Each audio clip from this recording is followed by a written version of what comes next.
রাজশাহী, চাঁপাইনবাবগঞ্জ ও নাটোর থেকে ঢাকাগামী বাস চলাচল বন্ধ করে দিয়েছেন বাস মালিক পক্ষ। বৃহস্পতিবার রাতে কাউন্টার থেকে বাস বন্ধের ঘোষণা দেওয়া হয়। এদিকে আগাম ঘোষণা ছাড়া হঠাৎ বাস বন্ধ হয়ে যাওয়ায় বিপাকে পড়েছেন যাত্রীরা।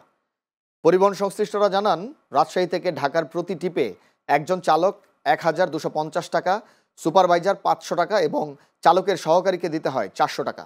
সম্প্রতি তারা বেতন বাড়ানোর দাবিতে আন্দোলন শুরু করলে কয়েক দফায় বাস চলাচল বন্ধ হয়ে যায়। সংকট নিরসনে গত ২৩ সেপ্টেম্বর ঢাকায় মালিক ও শ্রমিক পক্ষের সাথে আলোচনা হয়।